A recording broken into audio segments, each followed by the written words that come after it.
So during COVID, when people had to shut down their practices, we said, well, what can we do to provide value that's not using just Jane the software? Like, how can we continue to be helpful to our customers? We're not just a product. It's not just design. It's more than that.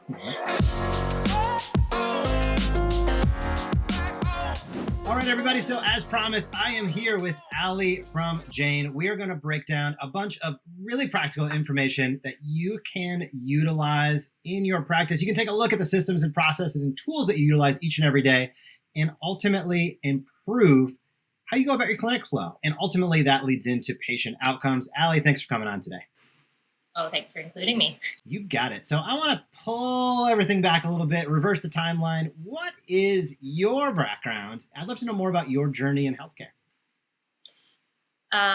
Yeah, I never know quite how far back to go when people ask me that question, but I'm going to start with 2011. I opened a multidisciplinary practice, and which we were just talking about before you started recording, because I'm not able to give it as much attention as I would like anymore.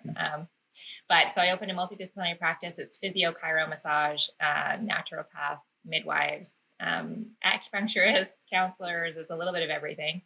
It's got 8 treatment rooms. And during that process, I was looking for some software. Couldn't find anything that really worked, especially for that would respect my brand, that would allow great online booking, and then the charting needs for the different types of practitioners. Yeah. And so Trevor, who's now my co-founder and was doing my branding and my website at the time, offered to build me something, which he did in 6 weeks.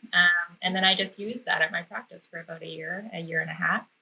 And then other people started, showing interest in it. This online booking looks great. Can I use it?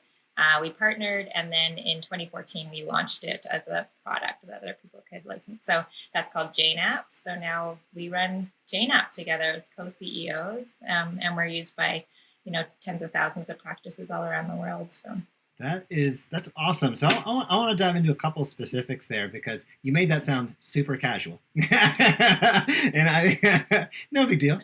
But so when you made that, I guess the first inflection point, when you decided like, hey, I want to build, my own software tool, how does that come together? How do you get that thought? How do you start to think about it and execute? I'd love to hear a little bit about that process. Yeah. People have asked that a few times, and I think it's interesting because I'm never satisfied. I think things can always be better. And I think that's been true. I think that's just my whole life. I think that's been true.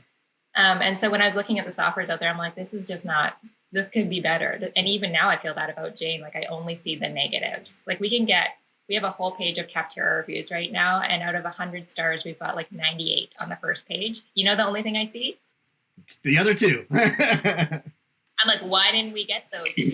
Let's make that better. And so I think when you're never satisfied, you always just feel like you need to do more. And then Trevor, when they built this, they offered. So really, I was like, okay, great. That was serendipitous that I had a designer that was able to build something. And then people just it's a lot of pull, a lot of people just looking for this, having the same problem, needing the same solution. And then I have a great heart now for small business and clinics, and I'm super excited to help them. I told you at the beginning, I'm like, I'm not a good pitcher. I'm not a good marketer. I literally just we love helping these small businesses. So it's a passion. It's a passion project for sure. I think that's awesome. And I know that over the last probably year and a half, I've just seen, Jane make such a big splash in the chiropractic community, specifically here in the States. And I'm sure that you've learned a ton throughout that process. What are some, I always hear docs complaining about sort of their legacy EHRs and challenges that they're having. What are some of the biggest challenges that you've heard that docs have utilizing their system, specifically chiros in the States? What are some tidbits that you've picked up on as you guys have grown and expanded? Yeah, one of the biggest problems for most legacy softwares in every discipline is adding online booking and online capabilities. And the reason is just because they were built in a different paradigm. So it's just the way the world works. There wasn't an online world, and most legacy softwares were built primarily just for admin staff. So docs did paper charting, and online, there was no such thing as online booking. Patients would call. And so that's the base of the infrastructure of those legacy softwares. And then as they've developed, they've tried to bring them online, and that's really difficult to change. It's changing your the country you live in. It's like culture shock. Like it's really tricky to start somewhere and then migrate into this new world. So I think that's been a struggle for people trying to also add like bolt-on services to do different things when their software doesn't do everything all in one place. So we've been working on trying to make sure that we can expand Jane into doing all of those things, hopefully in one place, because an integrated solution is obviously more convenient. And then cost is obviously a really difficult for chiros in the US specifically. It's actually quite shocking, some of the business models that are out there. They really surprise us when we hear like the one-time upfront fee that people have paid in order to get a software downloaded into their clinic. And then that they charge for support is just shocking to me too. So you have to choose, and clinics don't have like humongous margins. So every time we're making a choice, it's a big one in clinic. Like every dollar makes a big difference. Yeah. So those are probably the two biggest things that we've seen in chiro for the US for sure. Yeah, both of those are so impactful because, we discuss it week in and week out on this podcast, really about, docs getting out there and marketing and making it easy. So having the ability to schedule online, have that kind of seamless experience is so critical to patient experience and ultimately to being able to fill your schedule and help people and have them be happy about the care that you give. And the second piece, no question about it, is I think price is always a concern, and we see this with a few different, verticals, I would say, around, services that, support the industry, where it's like, there's just these crazy weird loopholes where they charge like unbelievable amount for this, that, or the other thing, where it's like, isn't that a core competency of kind of what the item delivers? And the pricing is super fascinating because MDs in optometry actually have higher price points that they're comfortable with. And then a lot of those type of softwares try to move into chiro, and they're charging these huge numbers that chiros will balk at. And then when you get into some of the other disciplines, they undercharge, and chiros are like, well, that's cheaper than blank software that I'm used to using. So that sounds great. So usually we're told we're cheap by chiros, but we're expensive by like other disciplines. So we're just like, well, we gotta work with everybody. So we're finding a nice middle ground. So chiros tend to think we're shockingly reasonable. We're like, okay, well, that's fine. Yep, you'll take it. Aside from price, maybe what's one of the biggest surprises that you've seen as you've grown and helped more docs? What's some of the biggest surprises that you've seen specifically in the chiro marketplace or requests? What have you learned? Yeah, we just launched a couple of new charting features that were specific for chiros. We're calling it smart charting as a whole. So there's phrases where you can pre-populate phrases that they'll create a whole sentence for you with a shortcut, and then clicking. Chiros don't want to type at all. Only want to click things. They want to click things, and then they want that clicking to turn into a full sentence. And I think that it is actually really interesting because when people move over from different softwares, they're bringing their understanding of how that software worked, and so they're trying to translate their workflows and what they need to do into Jane from their old software. So the feature request we get, I can usually tell what software you came from. I'm like, oh, you're coming from this software because that's the feature request you're making because your brain is being programmed this way. Like we build office procedures around our software. So your software will have it will have strengths and will have weaknesses, and you will have built your entire office procedure around your software. And sometimes people have a hard time recognizing that. So you've actually accommodated weaknesses already in certain things. And so when you change software, you also have to say, well, is this the best way to do it? Like, what is the best way to do it? And then you kind of have to have a bit of an open mind about learning a new way sometimes. But we are and administrative staff are programmed. And I know I've worked front desk at clinics many years. Like we know, like you don't even read, you just click 6 times. So that was a lesson we learned. Like we once moved a button. Don't ever move it. Moved it.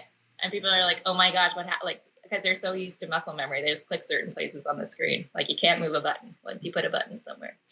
Old habits. Lots of clicking. And, everybody, no matter what kind of discipline they are, no one likes charting. No one.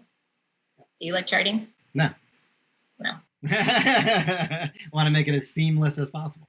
Yeah. So no one wants to chart. So we're always trying to make sure that we're finding ways to make that easier. Hopefully. I always said that I wouldn't go to a practitioner that liked charting. If you like charting or you have good handwriting, I'm pretty sure I'm not going to trust you. Yeah, I think that's a good rule of thumb. Your audience that has beautiful printing. I'm sure you're a great practitioner. you have to read the chicken scratch and try to figure out what people are saying. So at least the stick drawings and the chicken scratch, like at least we've moved on to a more legible system. No doubt about that. And as you look towards the future, I mean, where do you see, that sort of where some docs were at, maybe where a few still linger today, but where do you see things moving in the future? Because EHRs are such an incredibly, as you just said, it really phrases the dynamic of the practice operations and systems and flow and how everything goes. And so many docs, you just forget about it because you get used to the habits around what you do. Where do you see the future of EHRs positioning themselves within a practice or the evolution as time goes on? Yeah, well, I mean, I do always think that the expectation of both patients and practitioners is that it's an app-like experience. Like there's an expectation that software is enjoyable to use. This has come from the consumer world of software. And so the expectation will continue to be that EHRs move in that direction, right? I want to enjoy using my software and I want patients to enjoy using the software. But I think softwares will end up becoming, because now we work with the patient, we work with the practitioner, we work with the admin staff, we work with the billers. You're working with so many different layers, where it used to just be admins at the front desk, that the scope of an EHR is going to have to really expand.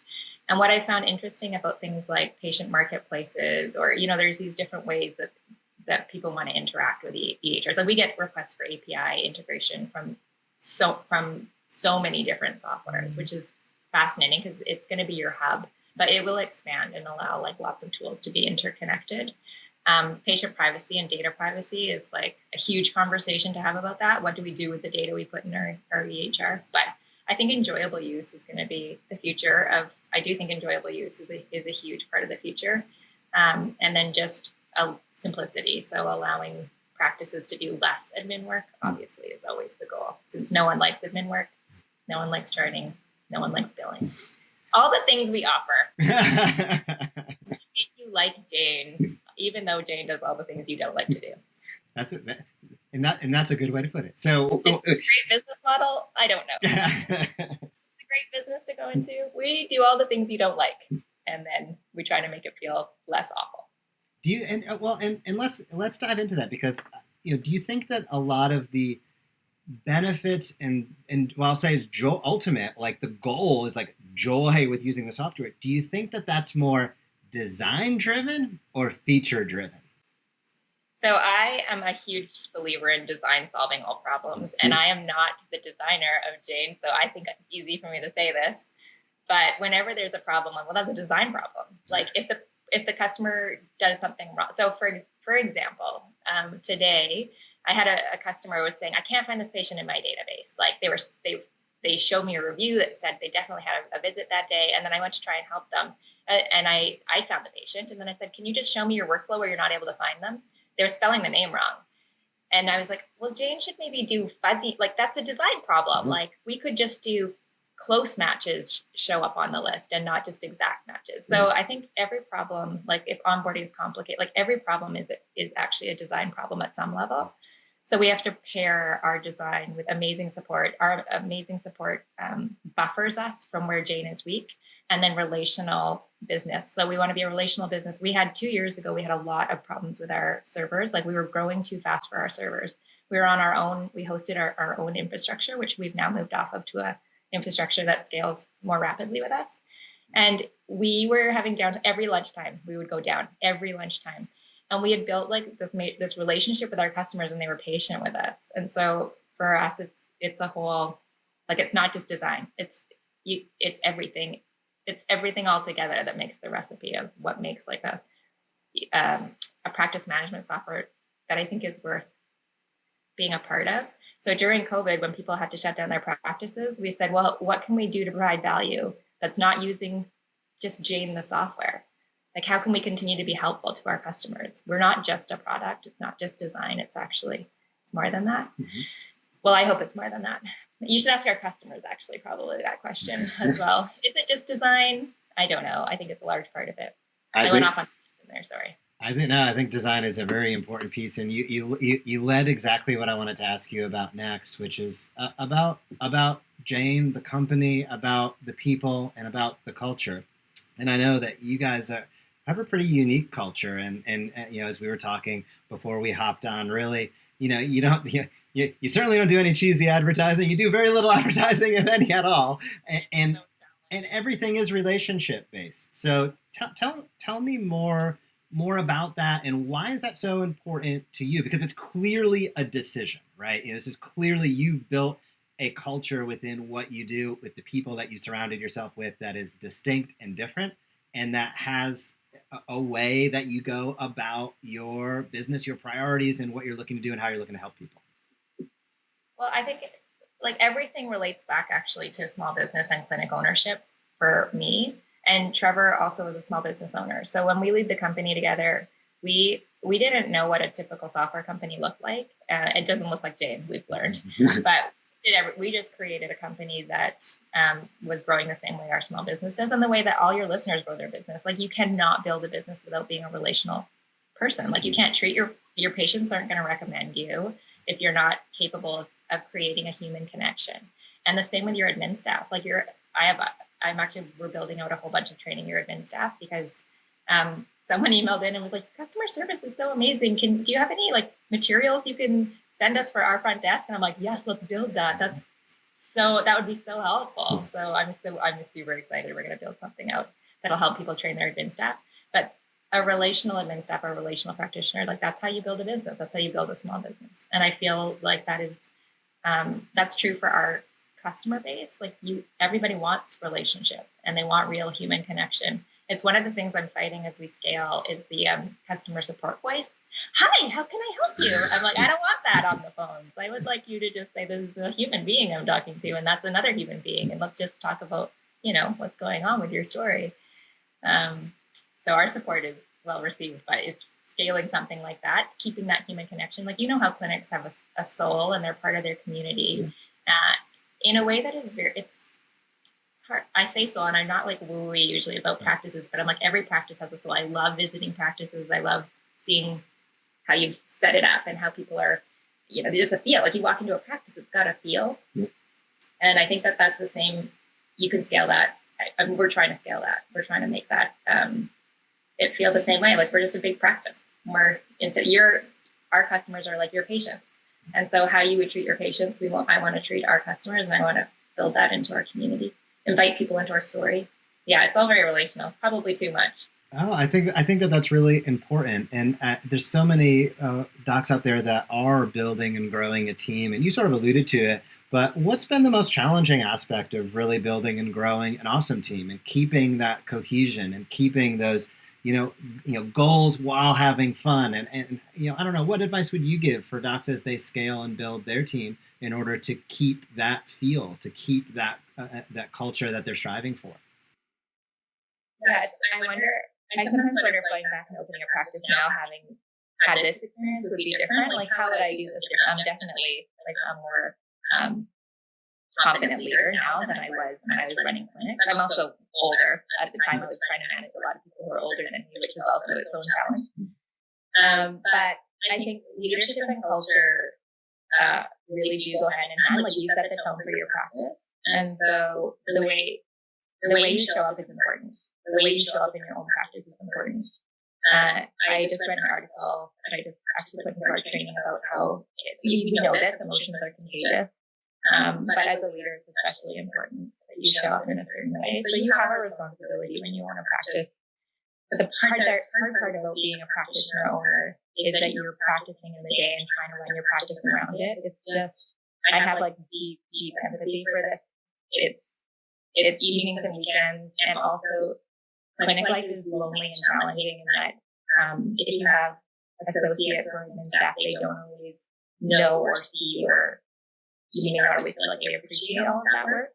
And so there's like a bit of a natural friction that happens there. So I would say that, like, there's not a ton of practitioners that are great leaders at the clinic. Like, it's not a huge number. I think if people are listening to your podcast, they probably fall into that number of the great ones because they're looking to educate themselves and become better leaders. But I would definitely go back and read up on leadership and communication, and do a better job at working with people on like negotiating their contracts and the difficult conversations.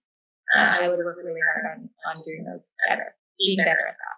I think I would look back at my journey and definitely say the same thing.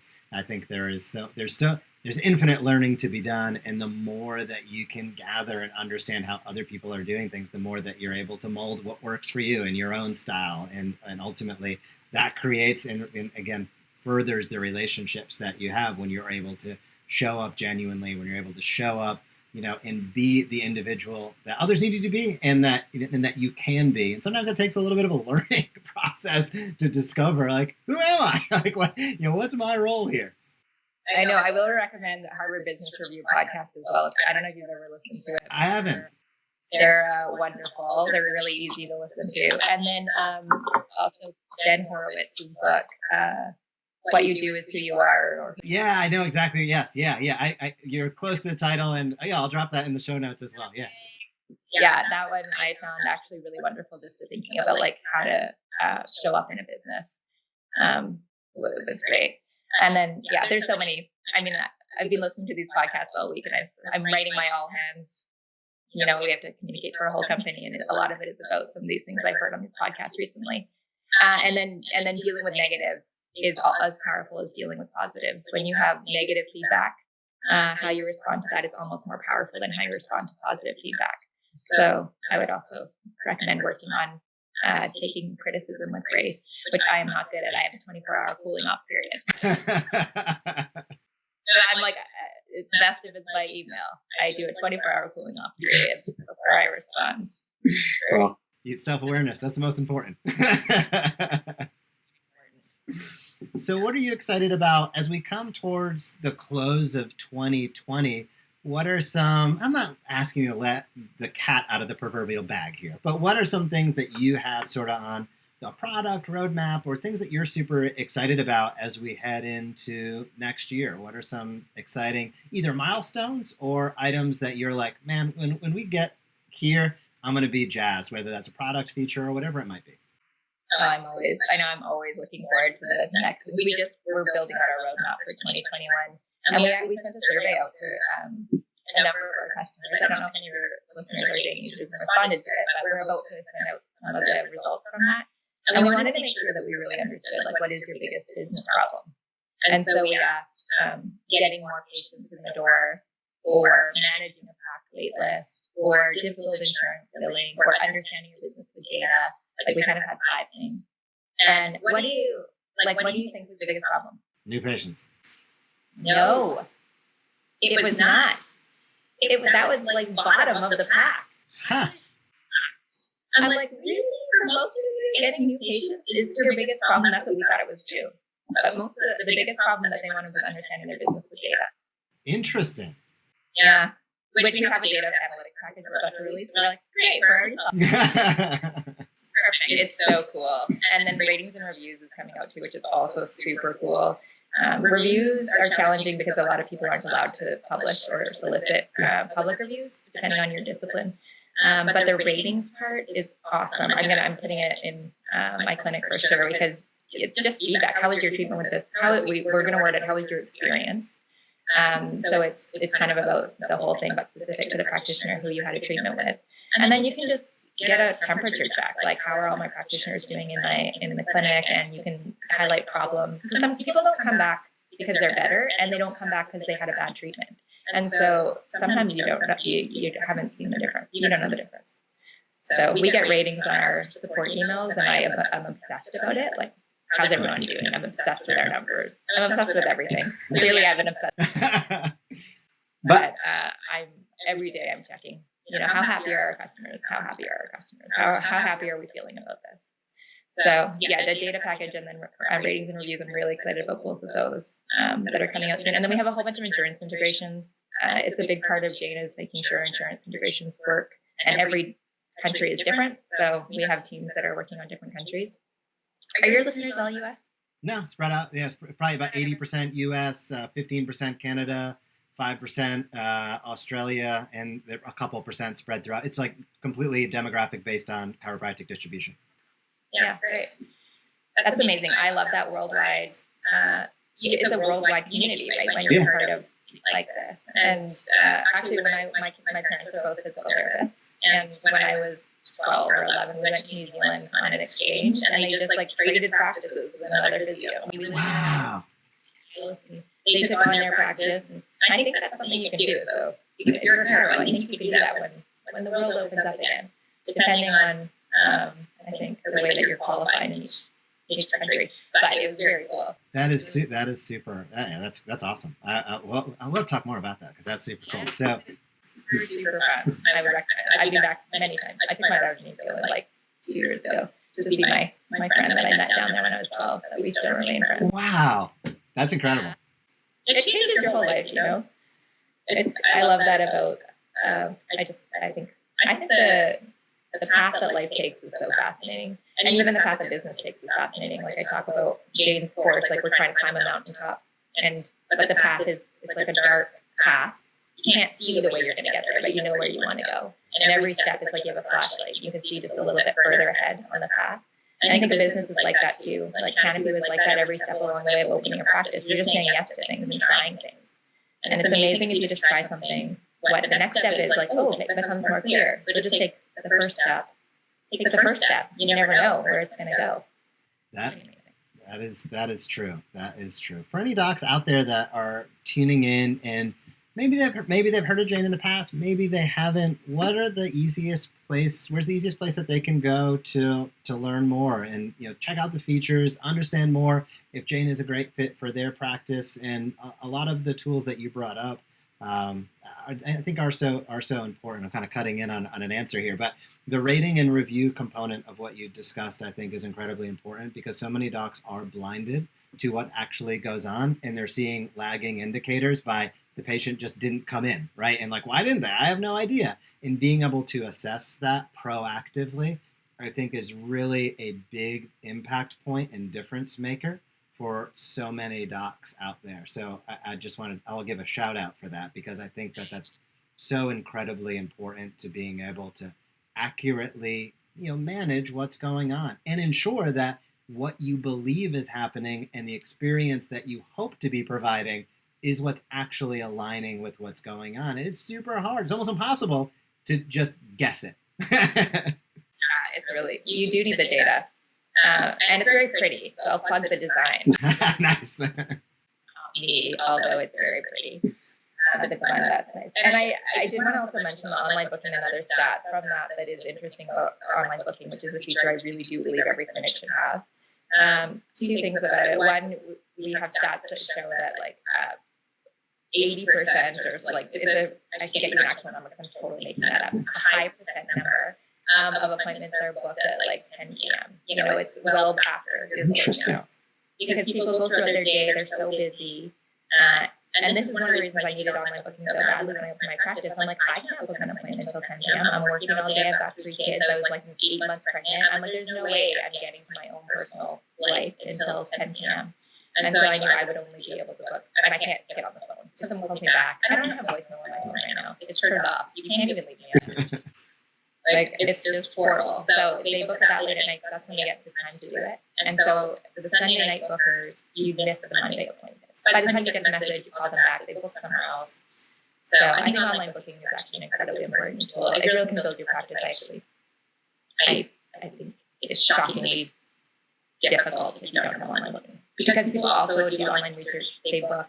If they don't book, they're going to look somewhere else until they can book. Yeah, it's a missed opportunity, especially if somebody is literally doing a Google search. Like, if they're doing that, they're looking for something, like, that is a destiny. Like, they're looking for an answer or a solution, and they're not going to wait because you're 100% correct. Yeah, so online booking, I think, is super important. But yeah, if you want to learn more about Jane, the website is just jane.app, app, which does confuse people. I have a landing page that speaks more specifically to the features that most chiropractors enjoy and use. So maybe I can give that to you and you can post it somewhere. Yeah, for sure. I think it's just /chiropractic. You could probably guess it. We'll be sure to drop a link to both pages in the show notes for sure. And I'd encourage anybody who's watching or listening, if you do not have online booking available for your practice, I'm going to say, I'll go further. It is a necessity to build and grow your practice. this year and next. It is now not a luxury, it is an absolute necessity. And, as Ali broke out, if you are, had these challenges that we see time and time again with legacy systems, that either the pricing seems completely weird and high, you don't have the availability to be able to have online booking, or your clinic flow just ultimately isn't what you would desire, I'd encourage everybody, check out jane.app. I'll also drop that link specifically to the chiropractic features down in the show notes. Take a peek, have a conversation. It just might change your practice for the foreseeable future. Who knows? Because it is all about making sure that you are as efficient as possible. That's what helps you help more people. As healthcare providers, we are here to serve. We are here to help people, and we want them to have the best patient experience. So, Ali, I thank you for doing your part, helping thousands of providers around the world do their part, and what they integrate with their hands, with their hearts each and every day matters so much to the care that they can deliver. So thank you.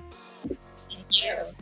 Hey, what's going on? If you loved that video, be sure to subscribe to this channel. The Evidence-Based Chiropractor puts out videos all the time at the intersection of marketing and research, showing you how to grow your practice while also growing your knowledge base. So if you liked it, be sure to comment down below or hit subscribe, and I'll see you in the next video.